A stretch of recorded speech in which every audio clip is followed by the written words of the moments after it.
تو یہ جو بڑا جسے کہنا چاہیے کہ ایک بڑا رن پڑ چکا ہے، ایک بڑا سیاسی دنگل جو ہے وہ کوئی انتخابی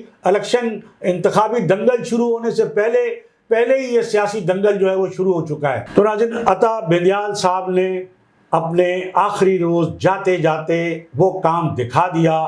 جو وہ دکھانا چاہتے تھے، جس کے وہ انتظار میں تھے، اور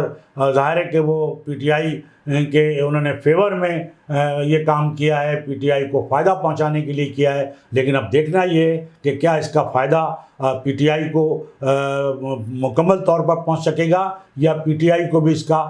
نقصان ہوگا۔ دوسری جانب بلاول بھٹو صاحب نے بھی بڑی دھواں دھار پریس کانفرنس کی ہے، اور بلاول بھٹو صاحب نے بہت سارے سوالوں کے جواب بھی دیے ہیں، اور اپنی جو ایک اتحادی جماعت جو ہے مسلم لیگ نون پہ انہوں نے بڑے کھل کر جو ہے وہ الزامات لگائے، اور آج کی بلاول بھٹو کی پریس کانفرنس میں پیپلز پارٹی جو ہے بڑی وہ یکجا نظر آئی، کہ جس میں خود آصف علی زرداری صاحب بھی، سابق وزیر اعظم یوسف رضا گیلانی اور جتنے سینئر موسٹ رہنما ہیں سب بیٹھے تھے بلاول بھٹو صاحب کی قیادت میں، صدارت میں، اور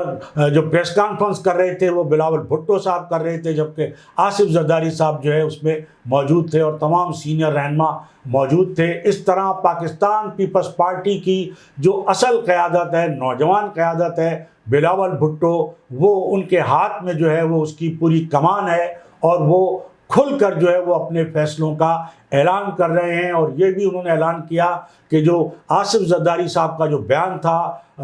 لیول پلینگ فیلڈ کے حوالے سے، وہ بالکل درست تھا، ان کے خدشات تھے، وہ تحفظات تھے، وہ دور ہونے چاہیے، لیکن جب بلاول بھٹو صاحب اپنے لیے لیول پلینگ فیلڈ کی بات کرتے ہیں تو ان کو دوسرے سیاستدانوں کے لیے بھی کم از کم اس بات کا جو ہے وہ ضرور خیال رکھنا چاہیے کہ کیا ان کے علاوہ اور دوسروں کو بھی لیول پلینگ فیلڈ ملنی چاہیے یا نہیں ملنی چاہیے۔ جو ان کے سابقہ اتحادی ہیں جن کو لیول پلینگ فیلڈ نہیں حاصل ہے، ان کا اگر وہ سیاستداں ہیں تو ان کو سارے سیاستدانوں کے لیے اس طرح کا مطالبہ کرنا چاہیے، سارے سیاستدانوں کو جو ہے وہ لیول پلینگ فیلڈ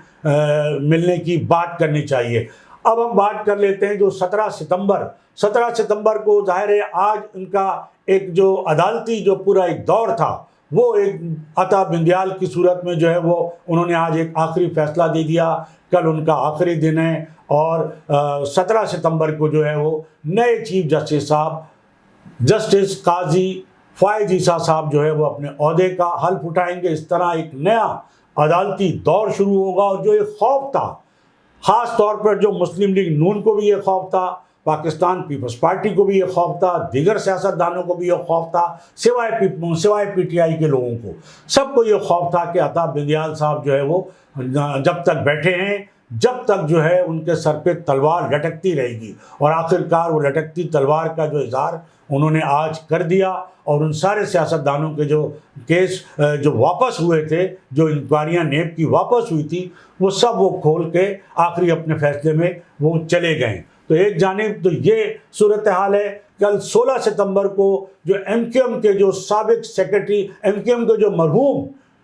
جن کو شہید کہا جاتا ہے، ڈاکٹر عمران فاروق، ان کا جو ہے وہ ان کی برسی ہے، اور ان کی برسی ظاہر ہے کہ ایم کیو ایم پاکستان بھی مناتی ہے 16 ستمبر کو۔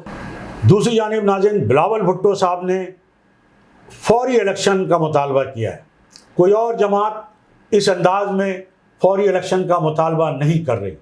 لیکن فوری الیکشن جو 90 روز میں ہونے چاہیے تھے، جس کی تجویز بھی صدر مملکت نے دی ہے، وہ بالکل ہوتے نظر نہیں آتے۔ یعنی جس ملک کا صدر جو ہے، جو ایک تجویز دے رہا ہو، اس کی تجویز کوئی اہمیت دینے کو تیار نہ ہو، اس کی تجویز پہ الیکشن کرانے کو جو ہے کوئی تیار نہ ہو، تو کیا اس صدر کا یہ اخلاقی جواز ہے کہ وہ اپنے عہدے پر قائم رہے؟ اول تو وہ صدر اگر چاہے تو وہ حکم بھی دے سکتا تھا، وہ ظاہر ہے سب سے مشورہ کر کے کوئی حتمی تاریخ بھی دے سکتا تھا، لیکن ان کی تجویز کوئی ماننے کو تیار نہیں ہے. ان کی تجویز جو ہے وہ نگراں وزیر اعظم ماننے کو تیار نہیں ہے، کوئی سیاسی جماعت ماننے کو تیار نہیں ہے. تو کیا جو ایسے صدر کو جن کی تجویز کوئی ماننے کو تیار نہ ہو، جن سے الیکشن کمیشن آف پاکستان جو ہے ان کی تجویز نہ مانے اور چیف الیکشن کمشنر پاکستان